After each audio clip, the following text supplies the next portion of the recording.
Prudencio Love Stories presents I'm with my Bratinella Assassin. Written by Sleeping Singer. Wala ako dito kung hindi dahil sa lintik na walang hiyang yon. Pwisit! Ah! Ang simple-simple lang ng pinapagawa ko. Hindi nila ginawa ng maayos. Ang sarap nilang pagbabarilin lahat. Ang kukupad pa. Mga wala talagang silbi. Siya si Leona Patricia Helter. Ipinanganak na sunod sa layaw. Kapag hindi nasusunod ang gusto niya'y nagwawala siya at bumabaril na lang siya ng kung sino-sino. Ito'y maliban pa sa kanyang role bilang sharpshooter assassin sa security team nila. Anak rin siya ng may-ari ng mansyon na kanyang binabantayan. Siya ang mata ng kanyang ama, lalo na sa mga kalaban nila sa negosyo ng pamilya nila. Hayaan mo ng daddy mo, naiintindihan ko naman ang point niya.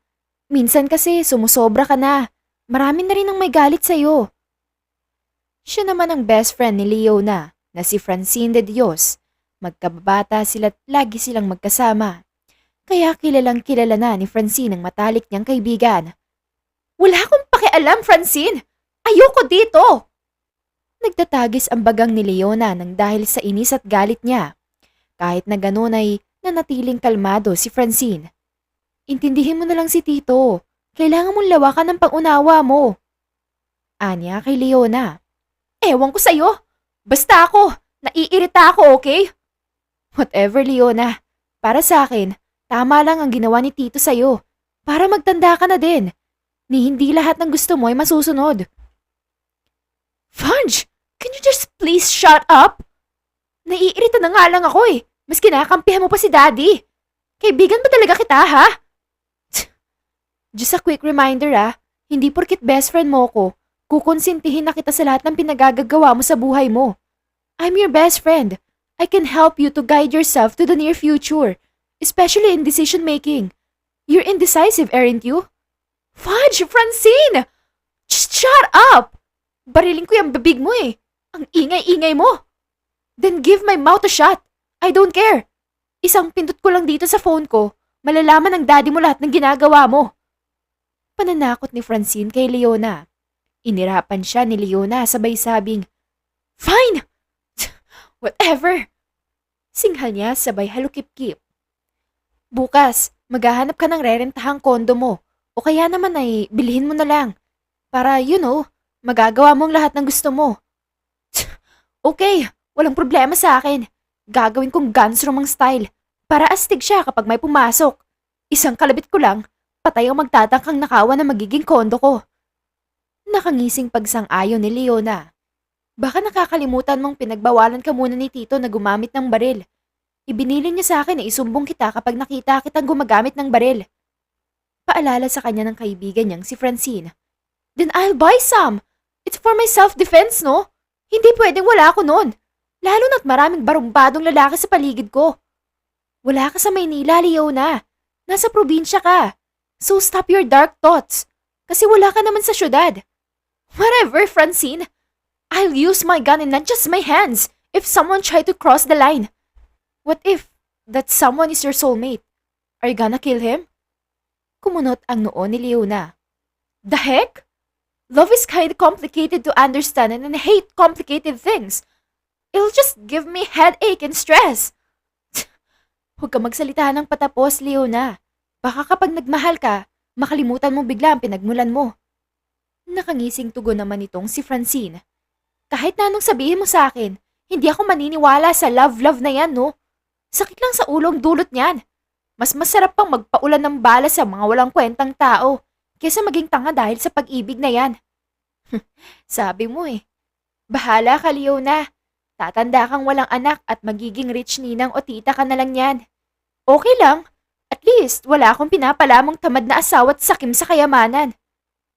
Kahit na minsan ay ayaw ni Francine ang tabas ng dila ni Leona, tinatanggap niya pa rin ang kaibigan niya dahil alam niyang walang ibang taong makakaintindi pa sa kanya kundi siya lang na kaibigan nito.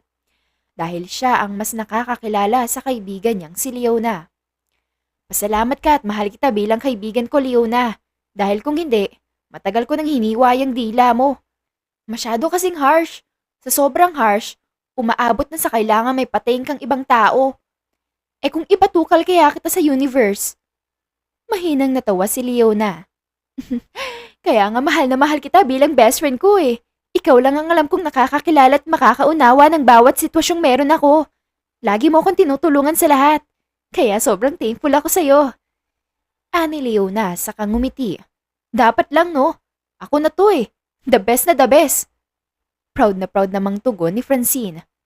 Pero nauutot kapag recitation ng umaaktong maangas na yan. Anitong si Leona sabay hirit ng tawa.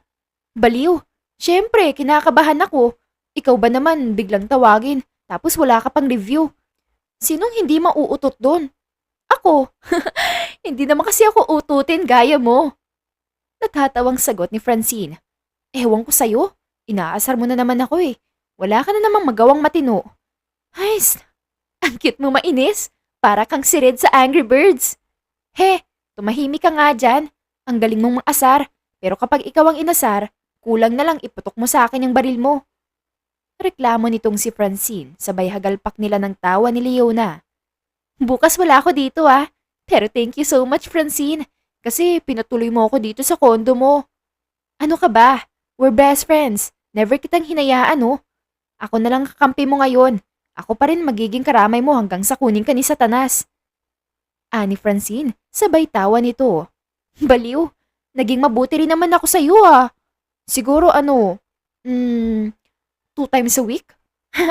Basta, hindi naman laging kasamaan ang pinapairal ko.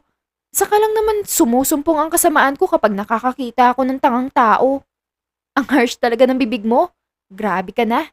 Ikalma mo nga. Tao rin sila, no? Paano ako kakalma? Itanga na nga close-minded pa. Tsk, kung may tumor, may intindihan ko pa eh. Pero kapag riso ng mga tanong, ay, ayoko na lang magsalita pa. Baka mas lalo lang ako mairita. Ani Leona saka huminga ng malalim para tulungan ng sariling mapakalma. Mahinang natawa si Francine. Ini-stress mo lang ang sarili mo eh. Ani to. Sa mga oras na to ay nasa kusina sila at patuloy silang nagkikwentuhan. Parehas silang nakapagtapos ng kolehiyo, kaya parehas na silang naghihintay na lang na magiging pwesto sa kumpanya ng kanika nilang mga magulang. Pero mukhang malabong mangyari yon kay Leona dahil banned siya sa lahat ng kumpanya ng kanyang mga magulang. Ang tangi niyang pagpapasukan ngayon ay ang kumpanya ng isang kaibigan ng kanyang ama. Kahit na ayaw ni Leona ay wala siyang magawa dahil mismong ama na niya ang nagdesisyon. Hindi niya pwedeng labagin dahil oras na gumawa ulit siya ng kalokohan ay itatakwil na siya ng buong angkan. Mawawalan rin siya ng mana kung magkakataon. Kinabukasan, maaga na umalis ng kondo ni Francine si Leona para maghanap ng mabibili niyang kondo. Ayaw niyang rentahan lang dahil may mga balak siya sa mabibili niyang kondo unit. Napapangisi na lamang siya kapag nadadaan sa kanyang imahinasyon ang balak niyang gawin sa magiging kondo niya. Ano ba yan? Ang init naman! Reklamo niya sabay punas sa tumatagaktak niyang pawis. Pwede bang bubungan na lang lahat ng kalye dito? Nakakainis! Ang init-init! Makapag-taxi na nga lang sa susunod! Dugtong na reklamo pa nito. Sa ilang oras niyang paghahanap ng building na pwedeng pagbilhan niya ng condo unit ay natapat siya sa isang building na mukhang mamahali ng offer na condo unit. Pumasok si Leo na dito at hindi nga siya nagkamali sa piniling pasukan. Totoo nga ang hinala niyang pangmayayaman ang mga nakatira sa building na yon. Grabe, ang ganda naman ng building na to. Dito na lang ako titira. Pipiliin ko yung kwarto magiging komportable ako. Mamahali ng bawat kondo dito panigurado. Pero kaya naman ng budget. Go na. Ani Leona sa kanyang isipan. Lumapit siya sa information table at nagtanong-tanong about sa mga expenses at kung paano ang kalakaran kapag may bibili ng condo unit sa kanila. Nang matapos ng ipaliwanag ng staff ang mga kakailanganin ni Leona, ay agad niyang ibinigay ang calling card ng daddy niya. Dahil popular ang pangalan ng kanyang ama, ay agad nilang pinapili ng kwarto si Leona. Ang pinili ni Leona ay ang kwartong maluwang at maraming space para malaya niyang mailagay ang mga gamit niya bilang secret assassin at bilang isang empleyado. Alam niyang medyo makalat siya, kaya minabuti niyang may kaluwagan ng kwarto na paglalagian niya. Alam niyang bawal magtago ng baril sa condo units. Ngunit pinakuha niya pa rin sa ilang butler niya sa mansyon ang kanyang sniper's gun at iba pa mga kagamitan niya sa pakikipaglaban. Walang makakapigil sa akin. Even if it's my dad who can't understand my point of views, I still don't care. Ako na to, no? I love firing every guns, pointing it to someone, then boom! I won't let myself to beg, nor to please someone. I don't want to be with dumb people. They're all annoying. They're always giving me stress. Bulong ni Leona sa sarili. Nang makapili na si Leona ng magiging kondo niya, ay sinamahan siya ng isa pang staff papunta sa kwartong nagustuhan ni Leona. Nang matapat na sila sa pinto, ay pumasok na si Leona sa loob ng room 128. Ibinigay na rin ng staff ang susi ng kondong yun, saka iniwan si Leona. Isinarado ni Leona ang pinto para ma-feel niya ang buong kwartong kanyang paglalagian. Ibinagsak nito ang kanyang katawan sa kama. Pakiramdam niya'y madali siyang makakatulog sa kama niya na ngayon ay napakalambot. I can't wait to have peaceful sleep here. I'm so excited to use this as my own condo. Anya, habang nakatingin lang sa kisame. Nasa kalagitnaan siya ng pagbumuni-muni nang bigla niyang marinig ang kanyang telepono na tumutunog. Tanda na may tumatawag sa cellphone niya. Kaya agaran niya itong kinuhat, sinagot ang tawag. Oh, my lovable dad! You called me! How's your peaceful life there? Still okay and breathing? Well, that's fine and good to know. Ang sarap ng buhay, while your only daughter is suffering from heat. Puno ng sarkaskamong bungad ni Leona. Rinig sa kabilang linya ang pagbuntong hininga ng kanyang ama. Anak, hindi ko naman ginawa to para pahirapan ka't hayaan. I hope you'll understand my point someday. You need that. You don't need this. Para magtanda ka, para matuto ka na hindi lagi ay kakampiyan ka namin ng mami mo, na lagi ay hahayaan ka namin, kahit na karamihan ng mga kinikilos mo ay maling-mali na. Paliwanag ng kanyang ama. Parusahan? Para ano, Dad? Para magtanda ako? Sa tingin niyo ba magbabago ako just because you did this to me? No! I'll still be like your Bratinella. I like to be cool princess and bossy type of a woman. Like, no one can resist me. Anak, tama na. Sumusobra ka na. Ginawa mo ng hobby ang pagpatay ng ibang inosenteng tao just because they can't do the thing that you commanded them. Leona, that's too much. You should know your limits. What? Dad? Innocent people? Really, huh? You're calling them innocent? While the fudging reality is they're killing the real innocent people because they're useless for you. Huwag mo nga pagtakpan ng lahat ng ginagawa mong masama, Dad. Hindi ako magkakaganito kung hindi ako sa'yo nagmana. Kontra ni Leona sa kanyang ama mula sa kabilang linya. You're so insane. Kung yun ang tingin mo sa akin, Dad, edi yun ako. Hindi mo naman ako mapipilit na magbago eh. Wala ka na ba talaga sa katinoan, Leona? Kinakaya mo na akong sagutin ng ganyan? Ang bastos mo na. Hindi naman kita pinalaking pala sagot ah. Pinalaki mo kung sinusunod lahat ng gusto ko, Dad. Sinanay mo ko na dapat laging mga gusto ko ang nasusunod. Ipinasok mo ako sa sessions na matututo akong gumamit ng baril.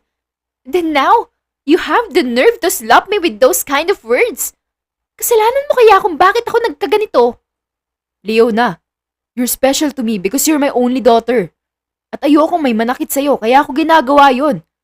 I want you to learn some kind of self-defense just to protect yourself when you're alone. And I'm not there to protect you. Huwag ka na nga makipagtalo sa akin, Dad. Oo, galit pa rin ako sa'yo dahil sa ginawa niyo sa akin. Sa ngayon, huwag niyo muna akong tawagan. Tugon na lang ni Leona. Kasabay noon ay ang pagpatay niya ng tawag. Napabuntong hininga na lamang si Leona nang dahil sa naging usapan nila ng kanyang ama. Ayaw niyang makipagtalo pa dahil alam niyang wala rin namang patutunguhan ang usapan nila. Iisa lang din ang bagsak at yun ang palaging dahilan ng kanyang ama. Ang paraan para matuto siya. Bumalik na lamang si Leona sa condo unit ni Francine para kunin lahat ng mga gamit niya doon. Sumakay ito ng taxi dahil ayaw niya nang mainitan pa. Nang makarating na siya sa condo ni Francine, ang dalawang maletang gamit niya ay unti-unti niyang inilabas ng kwarto ng condo ng best friend niya. Tinulungan na rin siya ni Francine dahil may kabigatan na mga maleta. Nang makababa na sila mula sa floor kung nasaan ang condo unit ni Francine, ay nagbook na agad ng taxi si Leona pabalik sa building kung saan siya nakabili ng bagong kondo. Hindi naman kalayuan ng building, kaya agad na nakarating dito si Leona. Kahit na nagtaksi ako, ang init pa rin.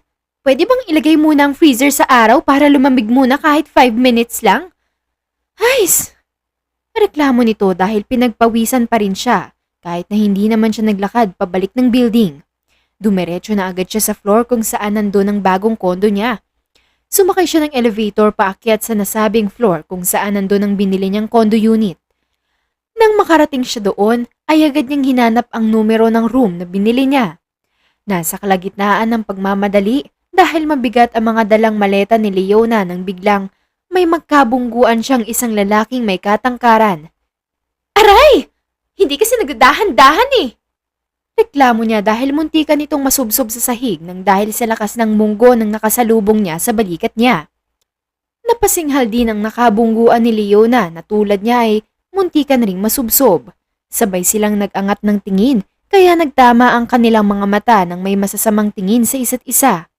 Hahabol pa lang sana si Leona ng suntok nang bigla itong umayos ng tayo. Nagpatuloy ito sa paglalakad na para bang walang nangyari. Puwisit! Gwapo sana siya. Hindi naman siya marunong humingi ng sorry. Kung barilin ko yung lalamunan niya nang makita niya kung sinong binubunggo niya. Kakainis naman. Hindi man ako nakabawi. Hays! Reklamo ni Leona sa kapadabog na umayos ng tayo't ipinagpatuloy ang paghanap ng kanyang biniling kondo. Nang mahanap na ni Leona ang pinto ng kondo niya ay inilagay na niya ang custom password ng lock ng pinto ng kanyang kondo unit. Nang makapasok na siya ay agad niyang inayos ang lahat ng mga gamit sa closet dito. Samantalang narito naman ang binatang si Waltz Migrantel Hamilton, may-ari ng 5 sikat na bar sa buong Asia. Anak siya ng isa sa pinakamayayaman sa buong mundo. Sikat na sikat ang negosyo niya sa edad na 27 ay kumikita na siya ng milyon. Bakit nakabusangot ka, sir? May nangyari po ba? Tanong ng sekretarya ni Waltz nang mapansin itong parang wala sa mood ang amo niya nang pumasok sa meeting room. Wala to. Tara na, umpisahan natin ang discussion sa magiging project dito sa lugar na to. Dire-diretsong sagot ni Waltz, sabay upo sa swivel chair na nakalaan sa kanya. Ang ganda na sana niya. Ang kaso ang clumsy. Hays, muntikan pa ako masubsob kanina. Buti na lang at naibalansi ko pa ang katawan ko. Bulong ni Waltz sa kanyang isipan at nakangisi na lamang siya nang dahil sa hindi niya inaasahang nangyari bago siya pumunta ng meeting nila. Si Waltz ang umaasikaso sa mga kailangan sa susunod na project nila dito sa Tarlac. May mga panibago kasi silang plano at kailangan nilang paglaanan ng oras para pag-usapan. 2 linggo rin siyang mamamalagi dito. May kondo naman siyang nirerentahan kaya wala siyang poproblemahin na pansamantala niyang paglalagian. Ilang sandali pa'y natapos na rin sa pagpupulong sila Waltz, pero imbis na lumabas at magpahangin ay mas pinili ni Waltz na manatili na lamang sa kondo na kanyang inuupahan kesa ang lumabas-labas. Balik tayo kay Leona na ngayon ay nagtitipa na sa kanyang laptop habang nakadapa sa kanyang kama. Napahikab na lamang siya. Kakaboard naman. Gusto ko nang umuwi sa mansyon. Ay, makalabas na nga lang. Ititreat ko na lang ang sarili ko kesa magkulong dito. Anya, sabay upot nag-inat-inat. Pagbukas niya ng pinto ay sabay namang papasok na ng katapat na kondo ang isang may katangkarang lalaki na pamilyar sa paningin ni Leona kaya napatitig siya dito. Wait! Ikaw yung nakabungguan ko kanina! Biglang bulyaw ni Leona sa lalaki sabay duro dito. Ngumisi ang lalaki at napamulsa. Ikaw pala yan. Ang lampa mo kasi. Kaya kasalanan mo yung nangyari kanina. Anitong binata, sabay lakad nito papunta sa tapat ng pinto ng katapat ng condo unit ng bagong condo ni Leona. Nanlaki ang mga mata ni Leona nang mapagtanto niyang kapitbahay niya ang nakabungguan niya kanina. Pero agad din itong napalitan ng paniningkit ng mga mata nang dahil sa inis sa binata. Aba! Sinusundan mo ba ako dito ka pa talaga bumili ng kondo mo? Hoy! Sino ka ba para sundan ako ha? Ha? Stalker! Pagalit na ani ni Leona sa kaharap niya ngayong binatilyo. Napabuntong hininga naman ang binata, sabay sagot ng, Ay, Moltz. Tsaka hindi kita sinusundan, no? Ang kapal naman ng mukha mong pagbintangan akong stalker mo. Ni hindi nga kita kilala. Hindi pa rin nawawala ang ngisi sa mga labi ni Waltz habang sinasabi ang mga salitang yun. Nagtatagis ang bagang ni Leona nang dahil sa narinig. At ang kapal naman ng mukha mong i-judge ako, ha? Mukha ka lang matapang na lalaki. Umaatras rin naman ang bayag mo. Halatang inis na itong si Leona at nakakuyom na nga ang kanyang mga kamao. Tanda na, kaunting inis na lang ay tatama na sa kung anong parte ng katawan ng binata ang kanyang kamao. Mas lumapad pa ang ngisi ni Waltz sa kanyang mga labi. Ang pangit mo kaya? Kaya paano kita ihisto kung mukha mo lang lagapak na? Ni hindi ka nga pumasa sa standards ko bilang isang babae. Ani Waltz, napakunot na lamang ang noo ni Leona sabay sabing, ang sakit mo naman magsalita! Ikaw nga mukhang basahan! Nagreklamo ba ako, ha? Napasinghap na lamang si Waltz dahil pati siya ay naiinis na rin. Pagod ako. Anito habang pinapakalma ang kanyang sarili. Napamewang naman si Leona. Oh, pakiko! Matulog ka na nga lang.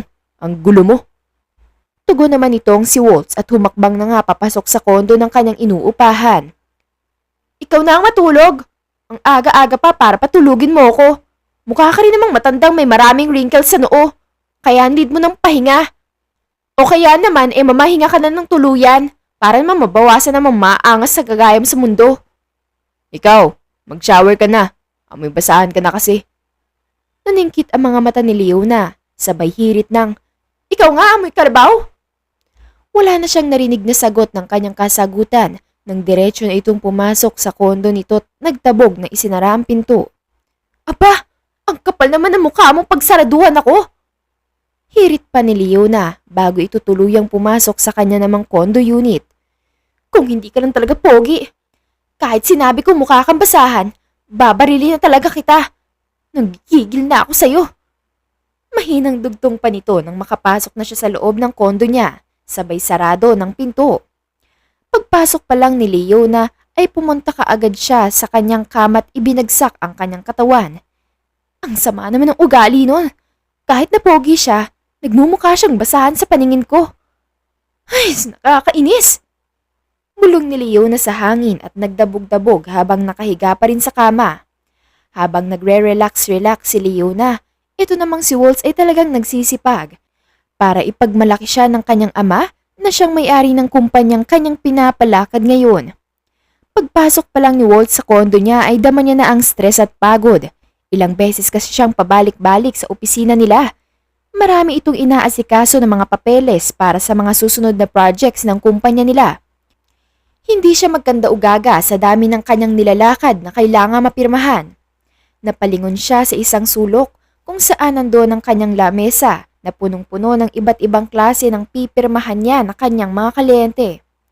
Napahilot na lamang siya sa kanyang sintido nang dahil sa stress na kanyang naranasan ngayon. Kung hindi lang talaga akong tagapagmana ng lahat ng negosyo ni Dad, hindi sana ako nai-stress ngayon. Lalo na't may mga tamad pat aanga-anga na employees. Gustuin ko mampatalsikin sila, kaso nakokonsensya dahil kailangan din nila ng pera para sa pamilya nila. Yung sekretarya ko, hindi ko alam kung nabagok ba ang ulo ng bata pa o ano eh. Sobrang lutang niya, dumagdag pa sila sa isipin ko. Ani Waltz na akalain mo'y parang may kausap ito. Nasa kalagitnaan siya ng pag-iisip ng kung anong uunahin niyang tatapusin nang biglang tumunog ang kanyang telepono. Kaya agad niya itong dinukot sa kanyang bulsa, tiningnan ang screen kung sino ba ang tumatawag sa kanya. Sinagot niya ito agad nang malaman na ang sekretarya niyang si Reby ang tumatawag. Yes, Reby. Bungad niya sa kabilang linya. Sir, may babae po rito. Hinahanap po kayo. Ang sabi niya po sa akin, gusto niya raw po kayo makausap. Sagot ng kanyang sekretarya. Napakunot ang noo ni Waltz. Sino siya? Baka kung sino-sino naman pinapapasok mo Ani Waltz mula sa kabilang linya. Siya raw po ang sekretarya ni Mr. Helter at kailangan ka raw po nilang makausap ngayon. May mga sasabihin daw po silang importante sa inyo. Sagot naman ng sekretarya. Sige, pakihintay na lang sa opisina ko dyan. Babalik ako. Salamat. Tugon ni Waltz sa kapinatayang tawag. Nagmadaling umalis ulit ng kondo niya si Waltz at nagtungo ulit sa opisina ng kanyang kumpanya. Sumakay na ng kulay itim na kotse si Waltz at pinaandar ito ng mabilis. Ayaw niyang paghintayin ng mga kliyente niya. Kaagad naman siyang nakarating dahil hindi naman malayo sa building ng nirentahan niyang kondo. Nang makarating na sa opisina niya si Waltz ay kaagad itong umupo sa kanyang swivel chair. Ilang sandali pa ay may kumatok na sa pinto ng opisina ni Waltz kaya agad niya itong binuksan. Isang dalagang balangkinita ng katawan na maputi ang bumungad sa kanya. May kahabaan rin ang buhok nito. Kung titingnan ng mabuti, ang babaeng ito ay nasa 27 na ang edad. Matangkad din ito. "Sir, maaari ko po ba kayo makausap? Kahit panandalian lang po." Bungad na tanong ng sekretarya ni Mr. Helter. Tinanguan naman ito ni Waltz bilang sagot. "Halika, tumuloy ka." Aya ni Waltz dito sa sekretarya. Sumunod naman ito kay Waltz at umupo sa tapat ng table niya. Bumalik sa pagkakaupo sa kanyang swivel chair si Waltz, sabay tanong ng, "Anong sadya mo dito?" "May isa akong irerekomenda sa'yo na magtatrabaho ng ilang buwan dito sa kumpanya nyo. Ito ang nag-iisang anak ni Mr. Heather at gusto niyang ikaw muna ang magbantay sa anak niya. Sa bawat kilos ng kanyang anak ay dapat ire-report mo sa kanya. Huwag kang mag-alala, susuportahan namin ang magiging pondo ng ilang kumpanya nyo." Paliwanag ng sekretarya. Hiling din ni Mr. Helter na sana'y mapabago mo ang kaisipan ng kanyang anak. Bratinela ang nag-iisang anak niya. Mag-iingat ka lang at baka makanti mo ang natatagong kasamaan ng batang yon. Hindi yun magdadalawang isip at baka paslangin ka kapag hindi ka nag-ingat. Dugtong pa ng sekretarya. "So sinasabi nyo na dito muna magtatrabaho ang anak niya at ako ang nakatokang magbantay sa kanya?" Tanong ng naguguluhang si Waltz. "Oo, ganun na nga." Sagot ng sekretarya. Napailing na lamang si Waltz nang maalala nito ang huling sinabi ng sekretarya na baka kitilin ang buhay niya. Kaya napatugon na lamang siya ng, Hindi ako papayag. Buhay ko nakasalalay kung hindi man kami magkasundo't magkaintindihan. Kaya hindi ako papayag." "Kapag hindi ka raw pumayag, babawiin lahat ni Mr. Heather ang lahat ng shares niya sa lahat ng kumpanya nyo. Babawiin niya rin ang ibinigay sa tatay mong 3 kumpanya na kumikita na ng milyones ngayon. Kaya kung ako sa'yo, pag-isipan mong mabuti lahat ng magiging desisyon mo. Kumpanya nyo ang nakasalalay sa lahat ng magiging desisyon mo." Sabi ng sekretarya. Walang maitugon si Waltz dahil ngayon lang nangyari ang ganitong bagay sa buong buhay niyang pinaglilingkuran ng bawat negosyo nila. Nagkaroon naman ng komplikadong mga sitwasyon pero hindi umabot sa ganitong bagay.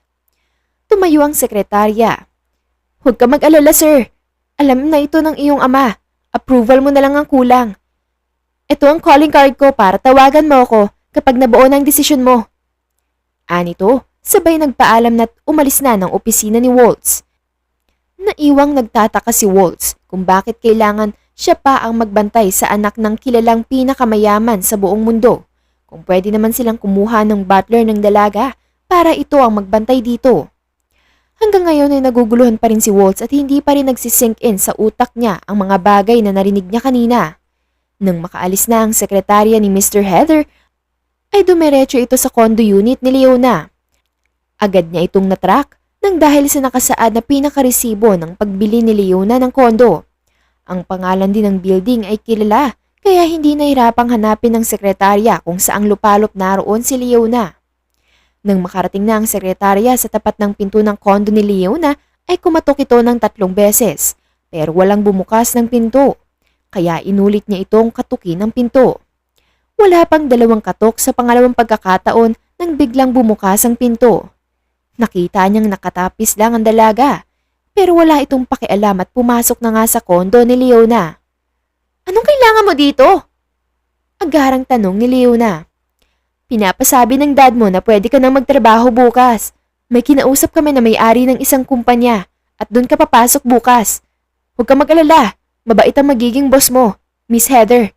Kilalang kilala na ng daddy mo ang may-ari ng kumpanyang yun at pati ang anak nito na may katandaan lamang ng 3 taon sa'yo ay siyang mangangasiwa sa ilang kumpanya ng kanyang ama." Paliwanag naman ng sekretarya. "Pogi ba?" "Masasabi kong may itsura naman dahil tao siya. Alangan naman na wala siyang muka." Puno ng sarkastikong sagot ng sekretarya. Nang dahil sa naging sagot ng sekretarya ay biglang bumunot ng baril si Leona at ikinasa ito. Saka itinutok sa sekretaryang kanyang kaharap. Kaya napataas na lamang ng kanyang dalawang kamay ang sekretarya nang dahil sa takot nito.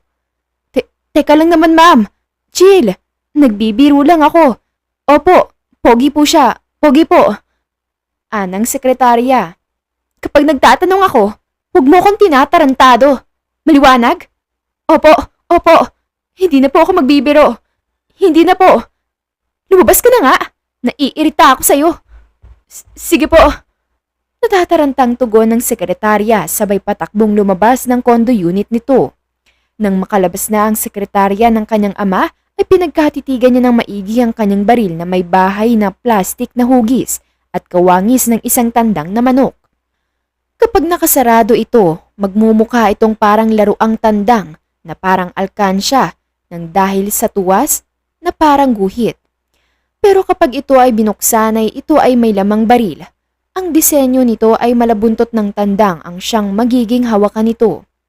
Ang astig pala nitong gamitin. Well, astig din naman ako eh. Anya, sabay sara ng baril na hawak niya. Hays, makaligo na nga. Nangangasim na ako. Nakakadiri na ang amoy ko. Para mamaya, lalabas ako para kumain sa labas. Anya pa, sabay takbo papunta sa banyo.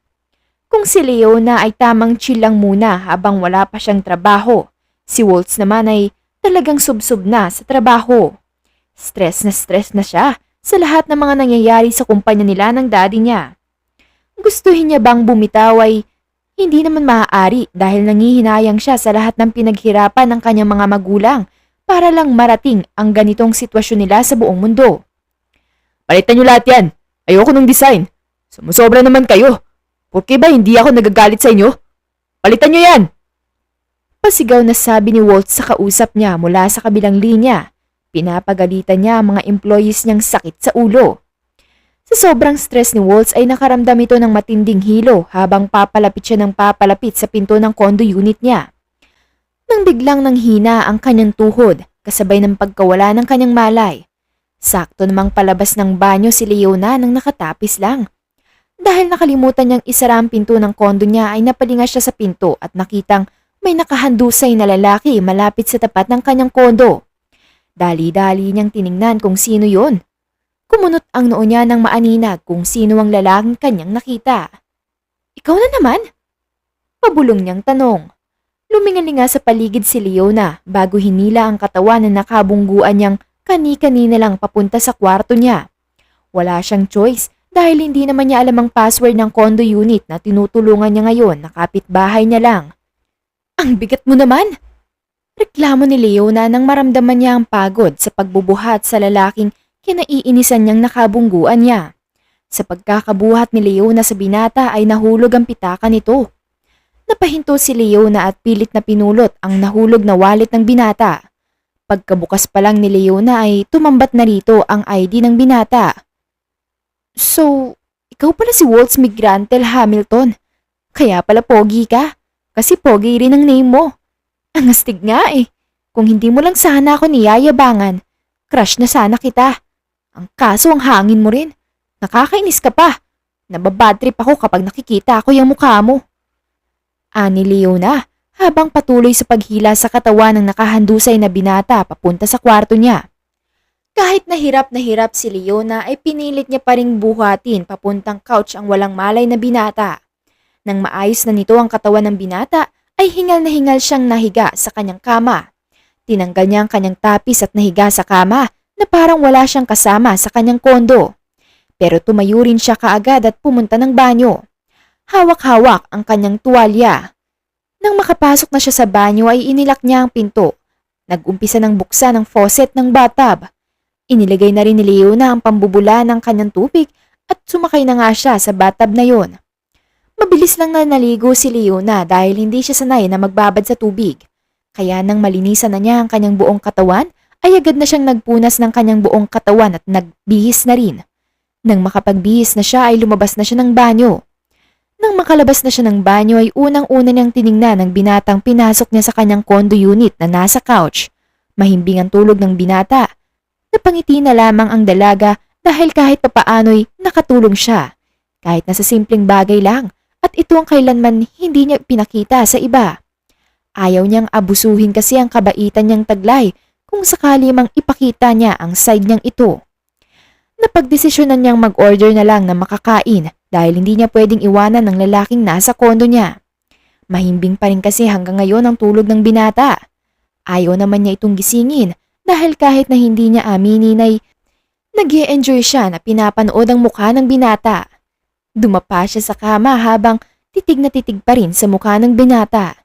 Hindi niya mapigilang mapangiti habang titig na titig pa rin dito. Ang pogi niya talaga. Ang sarap niyang iuwi. Ang sarap sigurong mapayakap sa kanya kasi ang lalaki ng biceps niya. Ang yummy. Bulong ni Leona sa kanyang isipan habang ngiti-ngiti pa rin.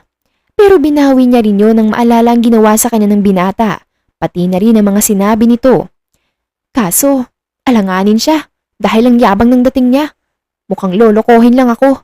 Mukhang babaero na hindi halata dahil busy siya. Halata naman dahil lagi siyang wala sa kondo niya at may mga hawak pang kung ano-anong mga papel. Anya pa sa kanyang isipan, sabay siya nag-pout. Nagulantang ang buong sistema ni Leona nang marinig niya ang binata na parang may dinaramdam, kaya agad niya itong nilapitan. Okay ka lang? Ano nangyari sa'yo? Tanong ni Leona sa binata. Nagmulat na mga mata ang binata at pilit na inaninag ang dalagang nasa harapan niya ngayon. Ikaw? Nang dahil sa gulat ay bigla itong lumayo kay Leona. Anong ginagawa ko dito? Bakit nandito ako? Nauutal na tanong ni Waltz kay Leona. Tumayo ng diretso si Leona sa kanyang harapan at humalikip-kip. Napairap na lamang ang dalaga. Hinila kita dito papasok dahil hindi ko naman alam ang password ng kondo mo. Tsaka, ang bigat mo kaya? Ang hirap mong buhatin. Ang laki kasi ng katawan mo. Reklamo nito sa binata. Kinusot-kusot naman ni Waltz ang kanyang mga mata at mapungay na napatingin sa dalaga. I see. Thanks. Stress lang kasi ako sa mga employees ko. That's why I passed out. Pati yung mga bagong pinoproblema ng kumpanya namin. Pasensya na rin kung naabala kita. Sige, pabalik na ako sa kondo ko. Salamat. Dire-diretsong kalmadong tugon ni Waltz, sabay tayo at inayos ang kanyang nagusot na damit. Bubuksan na sana niya ang pinto ng kondo nang marinig niyang tumugon ang dalagang si Leona. Huwag ka munang bumalik ng kondo mo. Samahan mo muna ako magmerienda dito, para naman malibang ang sarili mo. Tsaka, sayang ang kagwapuhan mo kung may stress ka lang at mababaliw sa mga employees mo. Kahit ngayon lang, magpahinga ka muna. Libangin mo ang sarili mo sa pagkain na gusto mong kainin. Alok ng dalaga sa binata. Napabuntong hininga na lamang si Waltz, saka hinarap muli ang dalaga. Wala akong panahon para mag-relax. Hindi ako niyan matutulungan na solusyonan ng lahat ng kinakaharap ng kumpanya namin ngayon. Seryosong tugon sa ganyan ni Waltz. Okay, sabi mo eh. Basta kapag kailangan mo ng tulong or makakausap, katok ka lang dito sa pinto ng kondo ko Ani Leona. Oh, bakit ang kalmado mo yata ngayon? Halos bangasan mo na nga ako nung nakaraan eh. Umiwas ng tingin si Leona at napalingalinga sa paligid na para bang may gustong sabihin kaso naunahan ng hiya. Wala lang, masama bang maging mabait ngayon? Hindi naman. Bakit parang big deal sa'yo ang pagtulong ko at pagiging mahinahon ko habang kausap ka? Naninibago lang ako. You should hate me. Hinayaan lang kitang munti ka na masubsob, di ba? Kaya dapat hindi mo na ako tinulungan pa. Kasi dapat nagagalit ka sa akin ng dahil lang sa sinabi ko kanina. But instead of hating me, you helped me. Kaya nanibago lang akong hindi ka nagalit sa akin. Nakakaawa ka kasi. Nakahandusay ka sa daan. Baka kapag hindi kita tinulungan, maapakan ka pa ng ibang tao. O kaya naman, pagkamalan kang basura sa gilid. Kawawa ka naman. Ang kalmadong mukha ni Waltz ay napalitan ng inis. Kaya nakangisi na lamang ito nang maalala ang mga narinig niyang tinura ng dalaga habang hinihila siya nito papasok sa kondo. Basura pala ako? Ano nga ulit yung sinasabi mo sa akin kanina? Na ang pogi ko? Nagwapo sana ako kaso ang hangin ko at nayayabangan ka sa dating ko. Tama ba ako? Biglang nakaramdam ng pag-iinit ng mukha si Leona. Nang maalala niya ang lahat ng sinabi niya kanina bago magising ang inaakala niyang natutulog na binata. Kaagad niyang tinakpan ang kanyang namumulang mga pisngi nang mapansin niyang nakatitig sa kanya si Waltz. Ano ba? Huwag mo ako titigan ng ganyan. Isa, ibahin mo yung tinititigan mo. Huwag ako, no? Nakakainis ka. Akala ko natutulog ka. Bakit alam mo yung mga yon, ha? I thought you passed out because you're stressed and very busy. Paanong... Napahinto ng panandalian ng dalaga at nanlaki ang mga mata nang ma-realize niya ang nangyari. Nagtutulog-tulugan ka, no? Tama! Nagtutulog-tulugan ka para makapasok sa kondo ko. Magnanakaw ka, no? Magnanakaw! Naputo lang kakasigaw ni Leona nang biglang takpan ni Waltz ng kanyang kanang palad ang mga bibig ng dalaga. Binuhat niya ito pahiga sa kama nang nakatakip pa rin ang kanyang palad sa bibig ni Leona. Kahit na anong pagpupumiglas ng dalaga ay hindi nito magawang kumawala sa pagkakaharang ng katawan ng binatang nakadagan sa kanya ngayon. Nang hindi na nagpupumiglas ang dalaga, ay unti-unting inalis ni Waltz ang kanyang nakatakip na palad sa bibig nito. Pero imbis na manatahimik ito ay mas lalo pang nag-ingay si Leona. Anong ginagawa mo, ha? Anong ginagawa mo? Anong binabalak mo sa akin? May balak ka sa akin, oh! May balak ka... Pilit na kumakawala si Leona sa puwersa ng binata, ngunit lagi siyang nabibigo, hanggang sa tuluyan na siyang napagod at nawala ng lakas. Ang sabi ko, huwag kang maingay. Wala naman akong gagawin sa'yo eh. Pilit na kumakawala sa pagkakatakip ni Waltz sa bibig niya si Leona, hanggang sa... Sigaw ni Waltz nang maramdaman niya ang ngipin ni Leona sa kanyang palad. Kinagat na pala siya ng dalaga. Ayaw mo akong pakwalan, ha? You really deserve that. Actually, kulang pa nga eh. Gusto mo bang barilin ko yung lalamunan mo? Lumahis ka na nga dito! Bastos! Sigaw ni Leona sa kahinila palabas si Waltz. Nang makalabas na si Waltz ay isinarado kaagad ni Leona ang pinto ng kanyang condo unit. Hingal na hingal itong humiga sa kanyang kama. Samantalang si Waltz naman ay pumasok naman sa kanyang kondo. Pagpasok niya ay kitang-kita niya kaagad ang bumungad sa kanyang kwarto na napakakalat talaga. Wala na kasi siyang oras para maglinis pa. Marami talaga siyang inaasikaso't kailangang unahin kesa ang maglinis. Parang ayoko na lang umuwi dito sa kondo. Ang kalat. Wala na kasing time para maglinis. Makapag-hire na nga lang na maglilinis bukas. Singhal niya bago nahiga sa kanyang kama. Pagod siya maghapon. Pagod ang utak niya at katawan niya. Kaya pati ang pagkain niya ay nakakalimutan niya na minsan. Minsan ay hindi rin siya nakakatulog. Minsan ay naiiyak na lang siya dahil sa dami niyang kailangang gawin. Hindi tulad ng ibang lalaki si Waltz. Madalas niyang iyakan ng isang problema kapag hindi niya yon agad nasusolusyonan. Nagiging emosyonal siya kapag hindi na niya alam ang kanyang gagawin, lalo na kapag nalilito na siya at hindi na niya alam kung ano ang kanyang uunahin na lutasin. Maghapong hindi lumabas ang dalawa sa mga kondo nila. Si Leona ay busy sa panonood ng iba't ibang pelikula, habang si Waltz naman ay busy sa pagpipirma ng mga approval at agreement papers. Hanggang sa sumapit na ang dilim at tuluyan ng gumabi ay ganun ang naging sirkulasyon ng dalawang magkapit-bahay. Kinabukasan, maagang nagising si Waltz para magluto ng umagahan niya. Ganun din naman ang dalagang si Leona. Agad itong naghanda para sa unang araw niya sa kanyang papasukang trabaho ngayon na sinabi ng sekretarya ng kanyang ama sa kanya. Isinend na rin kay Leona ang location ng building, pati na ang room kung saan siya pupunta para sa interview. At iba pang kailangan niyang malaman sa kanyang magiging trabaho ngayong araw na to. Nang makaluto na si Waltz ay agad na siyang kumain. Isang pares ng loaf bread ang kanyang kinuha at pinalamanan niyo ng 2 kulay pulang hotdogs at isang buong pritong itlog. Ininom na rin niya ang hinanda niyang gatas kanina. Nang makakain na siya ay agad niyang hinugasan ang kanyang pinagkamitan tulad ng pinggan, baso at kung ano-ano pa. Nang matapos na siya sa kanyang ginagawa, ay dumiretso na siya sa tapat ng kanyang closet at kumuha ng kanyang isusuot na mga damit. Nang makakuha na siya ay agad na siyang pumunta sa banyo para maligo. Ilang sandali pa ay lumabas na rin siya ng banyo. Madali lang siyang naliligot, nagbihis na rin kaagad dahil marami siyang pupuntahang appointment ngayong araw. Iba't ibang kliyente ang kailangan niya makausap para sa patuloy na paglago ng kanilang negosyo. Nang makapag-ayos na siya ng kanyang sarili ay lumabas na siya ng kanyang kondo. Kasabay naman nun ang paglabas ni Leona. Napupunta sa pagtatrabahuan niya ngayong araw na to. Hay, saan ang punta mo ngayon? Bungad na tanong ni Waltz kay Leona habang patuloy lang sa paglalakad ang dalawa. Sa pagtatrabahuan ko, this is my first day at ayokong nalilate ako. Kaya kung maaari, mas maaga pa sana ako sa boss ko. Walang emosyong sagot ni Leona sa kanya. Sang kumpanya ka ba nasakop? Sa Porky's Champagnes Company. Bakit? Teka, ano? Sa PCC nga. Ang kulit ah. Bingi ka ba? Sa kumpanya talaga kita magtatrabaho?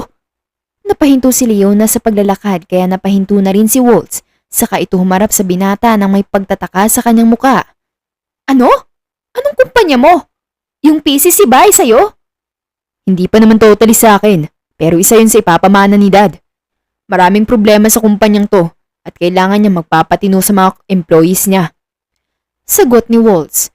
Tumango-tango si Leona bilang tugon sa binata, saka na nag-umpisa ulit na maglakad.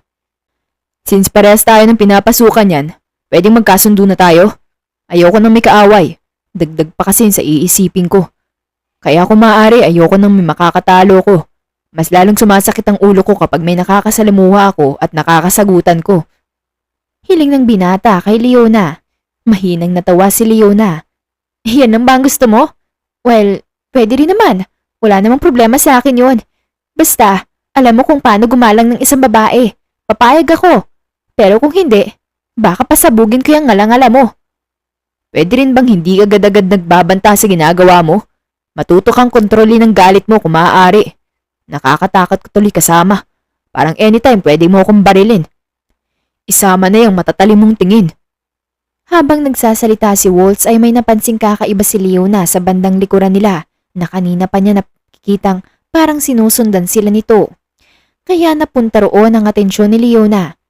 Halika, magtago muna tayo. Someone is stalking us from behind. Ani Leona kay Waltz habang hindi nawawala ang atensyon doon ng dalaga. Napahinto si Waltz sa paglalakad at nagtatakang napatingin kay Leona na natataranta na. Ha? Shh! Shut up! Kailangan nating matakasan ng lalaking sumusunod sa atin nang hindi tayo nahahalatang nakatunog agad. Bulong na paliwanag ni Leona at binilisan niya ang kanyang lakad. Palingalinga na rin siya. Humahanap siya ng isang sulok na siguradong hindi siya makukunan ng CCTV footage. Halika rito! Sumama ka sa akin! Ani Leona sa kahila kay Waltz. Buti dito ay mas madali ko siyang madadali ng isang bala. At buti na lang nadala ko ang silencer ng baril ko. Dugtong pa niya sa paraang pabulong. Nagtago ang dalawa sa isang tabi na hindi sila mahahalata ng lalaking sumusunod sa kanilang dalawa. Nang makapagtago na sila ay hinintay nila ang lalaking lumitaw. Dinukot ni Leona ang kanyang baril. Kumuha siya ng tiyempo. Nang makita niyang lumitaw na ang lalaking nakaitim na jacket ay napalingalinga. Nang makaharap na sa kanilang dalaway, akmang bubunot na ito ng baril nang biglang pasadahan ng isang bala ng baril ni Leona ang lalaki sa bandang ulo nito.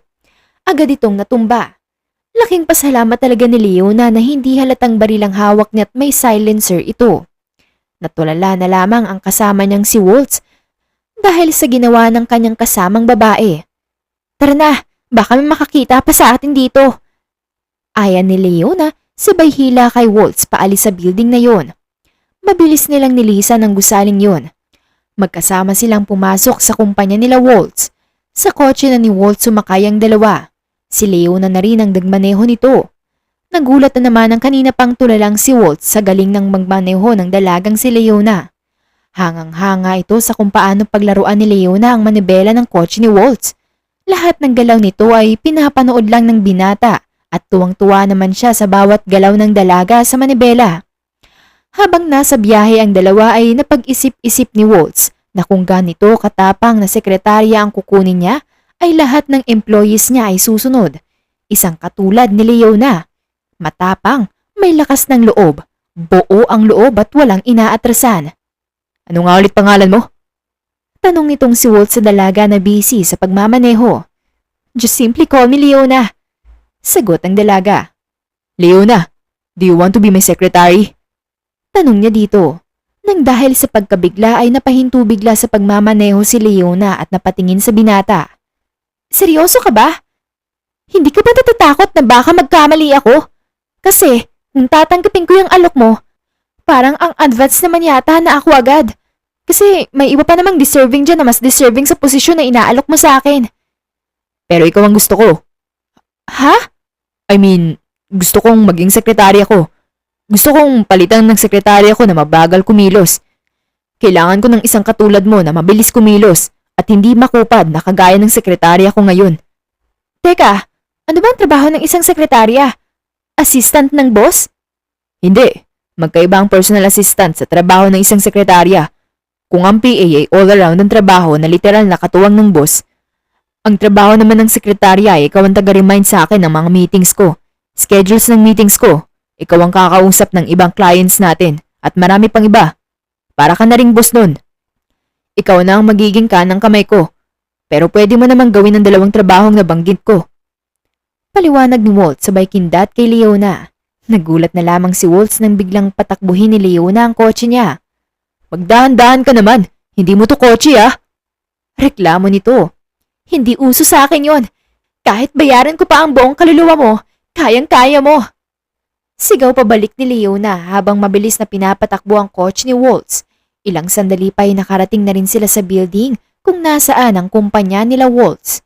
Kaya bumaba na ang dalawa mula sa kotseng yon nang maiparke na ni Leona ang kotse ng kanyang magiging amo. Ngayon, ako ang boss mo at ikaw ang bagong sekretarya ko. Maliwanag? You can call me your boss. Nor sir if you're not comfortable to call me your boss. Maliwanag at mahinahon na ani ni Waltz kay Leona na tinanguan naman ng dalaga. Let's go. Kanina pa naghihintay ang ilan nating clients, kaya wala tayong kailangan sayanging oras. Paalala ni Waltz kay Leona saka nag-umpisa na silang maglakad ng sabay. Pagpasok pa lang nila ng building ay tiningnan ng lahat si Leona na naka-pink shirt at naka-white long sleeve polo na may sling bag. Mukhang girly na girly ang datingan nito.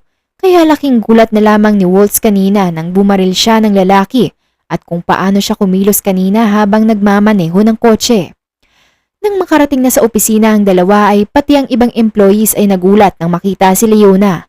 Ang iba ay kilala ito bilang assassin. Ang iba naman ay nagtataka kung bakit siya kasama ng boss nilang si Waltz. Hindi rin kasi nila kilala si Leona. Hindi rin siya pamilyar sa iba. Iilan lang ang nakakakilala sa kanya. Hello everyone! This is Leona, ang bago kong sekretarya. Ani Waltz na siyang ikinagulat ng dati niyang sekretarya. Sir, how about me? Tanong ng dating sekretarya ni Waltz. Tanggal ka na. Kung sasagot ka pa, mas mabuting ako na lang kakaladkad sa'yo rito palabas. Pagbabanta ni Leona dito. Nagtagis ang bagang ng dating sekretarya. Kausap ba kita? Ang lakas naman ng loob mong sabihin yan sa harapan ni sir. E baguhan ka pa lang naman Kung makaasta ka, akala mo matagal ka nang nagtatrabaho dito. Huwag mo siyang sinasagot-sagot ng ganyan. Yan ang bilin ko sa kanya, na lahat ng employees na nakikita niyang tatamad-tamad ay may karapatan siyang tanggalin yun sa posisyon. Kaya kung ayaw mo sa kanya dahil totoo namang tatamad-tamad ka at mabagal kumilos, maaari mo nang lisanin ng kumpanyang to. Singit ni Waltz sa sagutan ng dalawa bago siya tuluyang pumasok na sa kanyang sariling opisina. Narinig mo naman si sir. Maaari ka nang umalis. Wala ka naman palang kwenta dito Sekretarya ka pa man din. Hirit ni Leona sabay ngisi. Sasampalin na sana ng dating sekretarya ang mukha ni Leona nang biglang magsalita ang dalaga kaya hindi na yun natuloy. Kapag yan dumampi sa balat ko, bukas bangkay ka na sa ilog. Ani Leona sabay irap sa dating sekretarya. Pwisit! Makaalis na nga! May araw ka rin sa akin. Makikita mo! Sigaw ng dating sekretarya saka umalis at pumunta sa kung saan man. Nang makaalis na ang dating sekretarya, paglingon ni Leona sa ibang employees ay busy na silang lahat na gumagawa ng kanilang mga trabaho. Naging abala bigla ang lahat, nang dahil na rin siguro sa takot na baka magaya sila sa dating sekretarya. Sumunod na agad si Leona sa opisina ni Waltz nang makitang nagsipagbigla ang mga employees nila. Maliban kay Leona na talagang totoo sa trabaho at sineseryoso talaga ang trabaho. Pagpasok pa lang ni Leona sa opisina ni Waltz ay pinalakpakan na niya agad ang kahusayan nito. Kitang-kita niya kasi ang takot sa mga mata ng employees niya nang makita nila si Leona. Mata pa lang kasi ng dalaga ay parang susugod na ito, kaya mas ginugusto ng iba na sumunod na lang sa kung ano ang gusto niya dahil hindi ito nag-aatubiling kumalma kapag alam niyang madedehado siya. Ito rin ang dahilan kung bakit marami na siyang napatay nang dahil sa ayaw niya sa matigas ang ulo at tatamad-tamad, lalo na kapag may gusto siyang bagay at hindi agad nasusunod. Wala siyang konsensyang babarili ng paulit-ulit ang taong yun. Bakit ka pumapalakpak? Nagtatakang tanong ni Leona. Oh, nakalimutan mo yung sir mo. Baka nakakalimutan mong nasa kumpanya ka namin. Dalawa lang tayong nandito, kaya walang makakaalam na kilala mo na ako agad. So, bakit parang tuwang-tuwa ka at pumapalakpak pa? Anong meron? Gusto ko lang sabihin na congratulations. You did it. Dahil nagawa mong pabalikin ang sigla ng mga employees. Nagawa mo ang unang task. Tama nga ako na ikaw ang piliin kong pumalit ng bilang sekretarya ko. Because you really deserve that position and it suits you. Congratulations. Pagbati ni Waltz kay Leona habang pumapalakpak pa rin ito. Sir, trabaho ko yun. Alangan namang pabayaan mong tamarin ng mga employees. Kaya ka pala namumutla ng dahil sa kanila. Huwag ka mag-alala. Magbabago na ang lahat ng yan. Ako na ang hahawak at mag-guide sa kanila. Ako nang bahala. Siguraduhin mong magbabago ang mga yan. Kung hindi, pati ikaw ay madadamay na mawawalan ng trabaho. Maliwanag? Bakit ang kalmado niyo, sir? Ni hindi ko pa nga nakitang sobrang nagalit kayo eh. I mean, yung talagang mahahalatang sobrang galit na. Yung ganong reaction ang gusto ko sana makita. Kaso mukhang hindi niyo na kaya. Kasi pansin ko kanina, nag-aalangan pa kayong sabihin sa dati niyong sekretarya yung mga yon. Kung ano-anong pinapansin mo. Ito, pag-aralan mo ang bawat schedule ng meetings ko sa iba't ibang lugar, sa iba't ibang kumpanya namin, pati ng schedule ko sa mga kliyente natin. Ipapasend ko sa dati kong sekretarya ang latest schedules ko. Paano po kung hindi niya ibigay? Hindi ko ibibigay ang dobleng sahod niya. Plus, hindi na rin siya makakapagtrabaho sa ibang kumpanya. Kaya wag niya akong susubukan. Mainit ang ulo ko ngayon. Talaga ba, sir? Kakayanin niyo kaya? Huwag mo akong minamaliit, Miss Leona. Kaya kong sabihin yun sa kanya. Nagawa ko nga siyang ipahiya noon eh. Kaso, agad na nakonsensya kayo. Paano mo nalaman? Sir, halata po kasi sa inyo. Halatang ano? Halatang soft-hearted po kayo. Kaya po kayo inaabuso ng mga employees niyo eh. Masyado po kasi kayong mabait para sa kanila. Try niyo po kaya maging masungit kahit minsan lang. Yun ang hindi ko alam kung makakaya ko. Pinalaki kasi ako ni Daddy na lahat ng bagay, maging mapagkumbaba, maging mapagbigay, maging maunawain at maging maawain sa lahat. Kaya siguro, hindi ko kaya magalit ng gusto. Buti na lang talaga't maaga pa lang. Alam ko nang masama ang ugali ko. Hindi naman talaga masama. Itinatago mo lang ang kabutihan mo. Kung masama ka talaga, hindi mo na sana ako pinatuloy sa kondo mo. Hays, tara na nga sir. May meeting ka sa may-ari ng kabilang kumpanya at kailangan nating humabol dahil malapit na itong magsimula. Tara na, ayaw ko pa namang nalilate ako. Ikaw ang mag-drive para mas mabilis tayong makarating. Ani Waltz kay Leona. Habang tumatagal ay mas nagiging malapit ang dalawa sa isa't isa. Nalaman rin ni Waltz na si Leona pala ang tinutukoy ng sekretarya ng ama ni Leona. At si Waltz pala ang sinasabi ng sekretarya at habang tumatagal ay mas nakilala nila kung sino sila. Hanggang sa naging komportable na nga ang dalawa. May mga araw na para silang aso't pusa pero makikitang madalas na nagkakasundo ang dalawa lalo na kapag pareha silang nasa trabaho. Naging maayos naman ang ilang buwan ni Leona sa kumpanya nila Waltz. Hanggang sa maka-encounter sila ng kaguluhan sa pagitan ng kumpanya nila Waltz at sa isang kumpanya ng isang kilalang may mataas na posisyon dito sa Pilipinas. Alam mo Waltz, kung hindi mo ako nakilala, hindi mo talaga matututunang hindi lumaban, no? Tanong ni Leona kay Waltz, sabay tingin nito sa pang-sniper na baril. Hindi. Kaya nga sobrang thankful ako sa'yo eh. Hangang-hanga pa rin ako sa tapang at galing mo. Akala ko, lalampalampa ka nung una. Grabe palang ginagawa mo sa personal. Hindi ko nga inakala na kaya mo mag-drive ng ganun. Akala ko meron kang driver kasi wala kang alam sa pagmamaneho. Yun pala, mas magaling ka pa sa akin. Kaya sobrang saludo ako sa'yo. Huwag ka nga maingay para makapag-focus ako dito. Pagbabawal ni Leona kay Waltz dahil nagiging madaldal naman ang amo niya habang nasa operasyon sila na ang goal ay mapatumba ang matindi nilang kalaban na siyang nakakasagutan sa telepono ni Waltz. Umabot na sa pananakot ang kabilang panig. Kaya kailangan ng gumalaw-galaw ang kahusayan ng dalawa sa pakikipaglaban. Kailangan nga lang nilang mag-ingat upang hindi sila mahuli ng mga tauhan ng target nila. Nang makakuha ng tiyempo si Leona ay isinentro niya ang pulang manipis na laser sa batok ng kanyang target, saka yun pinaputok. Kitang-kita niya ang pagtumba ng main target nila. Agad na nagkubli ang dalawa na sina Leona at Waltz. Kasabay nun ay ang pagbaba nila ng building na yun. Dali-daling bumaba ang dalawa. Nang makababa na sila ay agad silang dumiretso ng uwi sa kanilang kondo. Ang pinagkaibahan nga lang ngayon ay binili na rin ni Waltz ang kondo ng kanyang pinaglalagian. Ibig sabihin ay permanente ng magkapit-bahay ang dalawang mag-amo. Habang naglalakad pabalik sa kanilang mga kondo ay napahinto si Leona nang maramdaman niyang parang minamasahe ni Waltz ang kanyang kanang kamay. Napatingin siya dito. Bakit? Tanong ni Leona kay Waltz, pero imbis na sagutin ni Waltz ang tanong ni Leona ay hinalikan nito ang kanang kamay na hawak-hawak niya. Saka matamis na ngumiti. Gusto ko lang malaman mo na gusto kita, na mag-alaga ka sa akin. Gustong ipaalam sa'yo na unti-unti na ako nahuhulog sa'yo. Na hindi ko na kayang hindi ka makasama sa isang araw. Umaawat na ako sa puntong bawat mawala ka lang sa paningin ko, hahanap-hanapin pa rin kita. Gusto kong ako ang maging dahilan ng bawat pagngiti mo. Gusto kong ako ang dahilan ng pagbabago mo. Gusto ko matutunan mo sa akin na maging kalmado palagi. Pinutol ng isang panandaliang halik mula kay Leona ang lahat ng gustong sabihin ni Waltz. Ngumiti si Leona sa binata. You don't need to do that. Simulat sa pool pa lang, crush na kita. Nung tinulungan kita, hindi ko nakilala kaagad ang sarili ko nun. Kung bakit kita tinulungan. Hanggang sa naging magaan ang pakiramdam ko sa tuwing kasama kita. Alam kong mahirap itong paniwalaan pero nakakaramdam na rin ako ng pakiramdam na alam kong imposibleng maramdaman ko ang mga to dahil una pa lang, hindi na ako naniniwala sa salitang pagmamahal. Kaya simula nang dumating ka sa buhay ko, kusang nagbago ang daloy ng buhay ko, pati ng pag-uugali ko.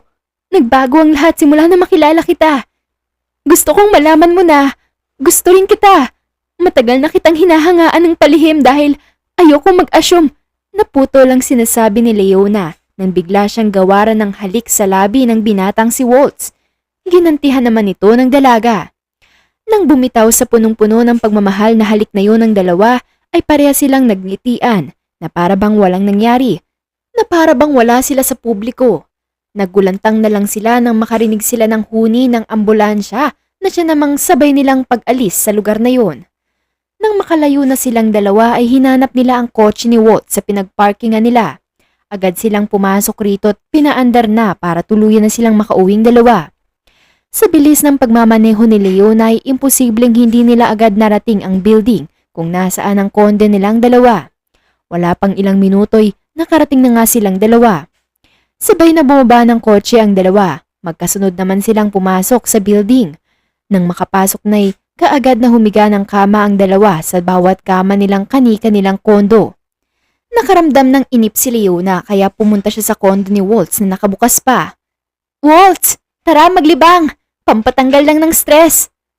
Aya ni Leona sa binata. Ano bang libang ang gusto mo? Tanong naman ni Waltz habang nakahiga pa rin sa kama niya. Yung malilibang ka talaga? Putukan, ganon. Sa Guns Training Center gusto ko maglibang. Sagot naman sa kanya ni Leona. Akala ko kung ano ng putukan. Akala ko yung masarap na putukan. Panay ka talaga kalokohan, no? Eh kung paputukan ko kaya yung alaga mo, napaghahalataan ka, ha? Mahinang natawa si Waltz nang dahil sa naging reaksyon ni Leona. Putukan na masaya. Water gun game. Mga ganun kasi yung gusto kong sabihin. Ikaw nga ang dumi ng isip mo eh. Anitong binata sa kangumisi. Magpapalusot ka pa talaga ha? Ang kapal naman ng mukha mong i-judge ang isip ko. Ikaw nga nagpapalusot pa. Ayaw pa kasing aminin na kulay lumot ang utak mo. Tsuh! Bumangon mula sa pagkakahiga sa kama si Waltz at dahan-dahang niyakap mula sa likuran si Leona. Huwag kang mag-alala. Wala naman akong ibang paglalaanan ng kalumutan ng isipan ko kundi sa'yo lang. Ani Waltz sabay ngiti. Nagulantang na lamang siya nang bigla siyang harapin ni Leona at kasahan ng baril, kaya otomatikong napataas ang kanyang mga kamay. Tanda na sumusuko na siya. Huwag na huwag mo akong idadamay sa kalumutan ng isip mo, Waltz. Bastos! Yak! Huwag kang lumapit sa akin! Reklamo nitong si Leona habang hawak-hawak pa rin ang paborito niyang baril. Kalmahan mo lang, mahal ko. O wala naman akong balak na gawin ng bagay na magkakabastos sa'yo. Seryoso ako sa'yo, okay? Sorry na, please. Sorry na, mahal ko. Sorry na po. Parang tuod si Waltz pagdating kay Leona. Siya ang kanyang kahinaan at kalakasan, kaya hinding-hindi nito kayang saktan si Leona, emosyonal man o pisikal. Siguraduhin mo lang, Waltz, dahil kung hindi, magpapaalam ka na sa pinakamamahal mong alaga at baka mawala yan sa'yo anumang oras. Kaya umayos ka. Pagbabanta ng dalaga kay Waltz. Oo na, promise. Hindi na mauulit. Tugon ni Waltz habang nakataas pa rin ang kanyang mga kamay. Tara na lang sa sinasabi mo, para naman matuto ko at maging biyasa sa paghawak ng baril. Hindi kasi ako gaanong marunong eh. Pag-iiba na lamang nito ng usapan. Ibinaba na rin ni Leona ang hawak niyang baril saka ipinakita kay Waltz. Syunga ka talaga. Walang bala to, no? Tinatakot lang kita. Nakakatakot kasi ang mga pinagsasabi mo. Kadiri. Saka mo na isipin yan kapag naging tayo na. At kapag kinasal na tayo. Sa ngayon, tigil-tigilan mo ako sa kakaganyan mo. Matuto kang rumispeto ng babae. Nito, saka itinago na ang kanyang baril. Pero tara na! Excited na akong paputukan ng mga ngalangala ng mga taong pakialamera. Dugtong pa ng dalaga sabay suot nito ng kulay itim na leather jacket saka isinuot ang kulay itim nitong sombrero. Sabay silang umalis ng mga kondo nila at sumakay sa sasakyan ni Waltz. Sa ngayon ay si Waltz ang nagdadrive dahil alam niya kung paano maging kaskasera si Leona. Sa ilang buwan nga lang na pinagamit niya ang kotse niya sa sekretarya niyang si Leona ay nagtamo na ng ilang gasgas ang kotse niya. 2 buwan pa lang ang lumipas. Niligawan ni Waltz si Leona. Naging masaya naman ang kanilang pagsasama ng mga panahong yun. Nakilala ni Leona ang buong pamilya ni Waltz, ganun din naman si Leona. Ipinakilala niya sa buong ang kanyang binatang si Waltz. Masaya siya dahil agad nilang natanggap ng buo ang lalaki. Dahil na rin ito sa personality na meron si Waltz, totoong-totoo ang binata at walang halong panloloko. Napaka-gentleman nito, matulungin na at may mahabang pasensya. Hindi na raw na magtataka ang mga tita ni Leona kung sila ang magkakatuluyan dahil bagay na bagay sila't may malakas na chemistry silang dalawa. Hindi nagtagal ay sinagot na rin ni Leona si Waltz. Ngayon ay nagkakasundo na silang dalawa. Ang dating boyfriend material lang na si Waltz ay naging husband material na. Lagi niyang pinaglulutuan si Leona. Kahit na alam niyang marami siyang gagawin sa araw na yun ay hindi niya pa rin nakakalimutan paglaanan ng kaunting oras ang girlfriend niya. Ayaw niyang makaramdam ng tampo si Leona nang dahil lang sa nawawalan nito ng time sa kanya. Isang umaga ang nagdaan na unang gumising si Waltz. Nagluto na siya agad ng umagahan nilang dalawa. Nang matapos siyang magluto ay pumasok siya sa condo unit ng dalaga. Dahil alam naman niya ang password ng dalaga ay madali lang siyang makapasok kung gugustuhin niya. Malaki naman ang tiwala sa kanya ni Leona kaya pinayagan nitong malaman ang password ng kanyang condo. Love, mahal ko, asawa ko. Malambing na tawag ni Waltz kay Leona para ito'y gisingin, sabay yakap nito sa bewang niya. Halata sa boses ni Leona na kagigising niya lang. Wifey, gising na. Ipasok pa tayo. Marami pa tayong aasikasuhin na agreement papers. Mahinahong punong-puno ng lambing na tugon ni Waltz. Oo, susunod na ako, love. Tsaka, puyad ka diba? Bakit ang aga mong gumising? Nagluto ka pa yata eh. Dapat nag-order ka na lang. Sagot ni Leona habang kinukusot-kusot ang mga mata. Nginitian lang siya ni Waltz. Alam mo namang kahit puyat ako, pagod. Hindi ko pa rin makakalimutan na pagsilbihan ng magiging asawa ko. Kaya kong isantabi ang lahat ng gawain ko, mapagsilbihan ka lang. Hindi mapigilang hindi mamula ni Leona nang dahil sa kilig na nararamdaman. Feeling niya, siya na ang pinakamaswerteng babae sa buong mundo dahil nakatagpo siya ng lalaking mamahalin siya at kaya siyang tanggapin ng buong buo. Napabango na lamang si Leona at sa kaniyakap ang kasintahan. Thank you, love for making me feel that I'm worth to love. Hindi mapigilang maging emosyonal ni Leona nang dahil sa tuwang kanyang nararamdaman sa mga oras na to. Lumapad naman ang ngiti sa labi ni Waltz sa kaniyakap ng mahigpit ang pinakamamahal niyang kasintahan. Love, worth it ka naman talagang mahalin. Sobrang halaga mo sa akin, kaya sobrang pinahahalagahan kita. Hindi lang ako magaling sa salita dahil kaya ko yun patunayan sa'yo. Tugon ni Waltz sa kamalambing na hinalika ng noo ni Leona, saka ulit niyakap ang dalagang kanyang minamahal. At dyan na po nagtatapos ang ating kwentong pinamagatang I'm with my Bratinella Assassin. If you like the story, please don't forget to like, comment, share, and subscribe for more wonderful stories. Hanggang sa muli! Paalam!